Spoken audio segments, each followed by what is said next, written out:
welcome to the Naughty Fisherman. Today's video is going to be kind of a quick one. If you're experienced in this field, you actually might want to skip this video. We're just going to be going over the reels and how to read them, so like gear ratios and things like that. Other than that, let's go ahead and get started. For the purpose of this video, we're going to be using my Regal 1000 LT series. This is actually one of my favorite reels to use, especially for bait and weight fishing.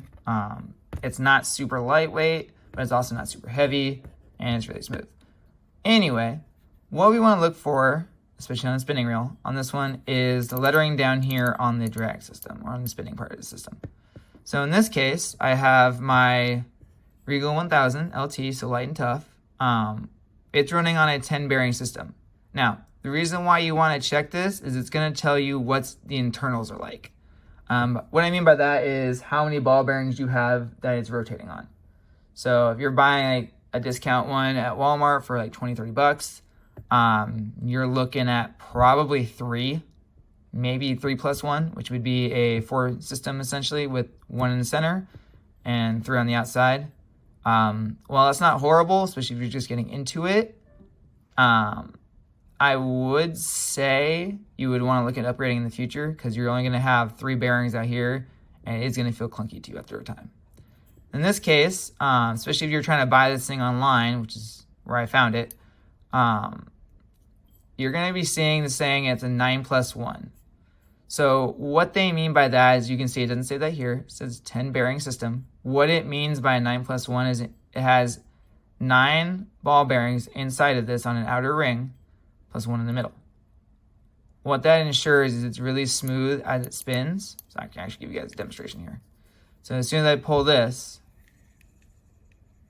you don't really hear much, and it's just, I gotta give it 1 turn, it just keeps going. So these run really smooth. Part of that is the account of the system it has inside.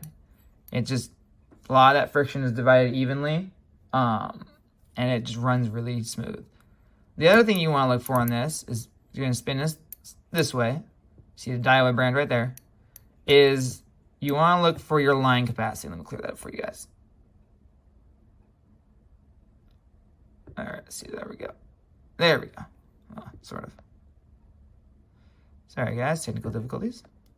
Okay, so as you guys can see, it's got your nylon and your braid. What that means is this reel is rated for both. One thing to take into consideration, though, when you are looking at your type of line you want to put on this, is first, take a look at your reel and make sure you know exactly what it's rated for. So in this case, I've got one rated for 6-pound nylon, which is 0.2 millimeters, at 150 meters or 160 yards for each spooling, which means I can put 160 yards of, I want to say, mono or fluoro on this. If it's reading that rating, it will go 160 yards on here before it's completely full and I have to stop. For 4-pound, so it does take 4-pound, you have 0.16 millimeters, 230 meters. So what this is referring to is its diameter to yardage. In this case, at 0.16 millimeters, I get 230 meters or 250 yards worth of mono or fluoro on this before it's completely full. Now, the reason why you want to pay attention to that last one is because braid is a slightly different beast. In this case, you got braid at poundage 6, so you're basically looking at 6 pounds at 0.06 millimeters, which is a lot thinner than either one of these up here. Now, what that means is you can get a lot more line on it. As you can see, it almost doubles. In fact, it does double the 6-pound, 160 yards. It's going to go 300 meters, so it's about 320 yards, I want to say. Could be wrong on that. So there's a lot more capacity for braid on this than there is for nylon. That's just because the way the lines are, it's going to affect it. But that's what you want to look for on any reel you're going to buy, is this wording right here. If you're not sure, make sure you're asking someone who's in a tackle shop. If you're there, if you're like, I want to say Turner's or any small mom and pop tackle shop or Bass Pro, a lot of times they'll have some knowledge about the reel and be able to tell you what it's rated for, or be able to look it up for you. Walmart, you might have a little tougher time doing that, just because it's going to be in a very out of the way corner.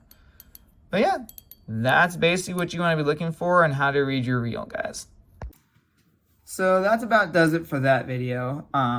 Once again, most important things to do when you're trying to figure out how the reel works / what system it's built on is take a look at basically your spinning system, where your drag is, where your reel is, where you're going to be spooling it up. A lot of times, either on the bottom or depending on what kind of reel you have like a spin cast. They'll have it sometimes on the top. A lot of times they're going to have things that describe what bearing system you're using and what capacity for line it can take. I know with the spin cast, which would be a dome covering on top, a lot of times they have it both either on the top or the bottom, so either on the cone or at the bottom of the system. The reason why I say this is so important is because if you're buying I want to say 3+1 bearing system and expecting high performance out of it, you're probably going to get disappointed. Those are minimal systems. They're there trying to help cut back on costs, both to you and to the company. They may not last as long. As you go up in bearing systems, it is going to get a little pricier just because you're getting a higher quality system inside of the reel that's going to reduce friction and enable smoother drag and smoother reeling. The other thing you want to check out, once again, is what capacity line it's rated for. I see this asked a lot in the forums. Once you read it, yes, you can kind of upgrade it as you want. I would never recommend going higher than the highest recommended poundage on the reel. Just a lot of times because one, it's going to strip your capacity for line going onto the reel. Because as you guys saw with a 6-pound system on this one for nylon, I'm only getting about 160 yards versus the braid, which is 320. Once again, not all reels are rated for braid or nylon, so you gotta want to keep an eye on that too. But as you downgrade your line, like if you're going from 6 to 5 pound or 6 to 3 pound or 6 to 2, you are going to be able to see a bigger difference in how much line you can put on your reel. So always keep that in mind. You always want to make sure you know what it's rated for and what it can take. If you over spool it, it can cause you issues such as bird nesting. If you haven't dealt with that yet, lucky you. You will eventually. But just keep an eye on it. You never want to overfill it. It does lead to casting problems as well as performance issues, as well as just wasting line, which kind of sucks. Other than that, that's all for this video. Tight knots and tight lines, guys. Till next time.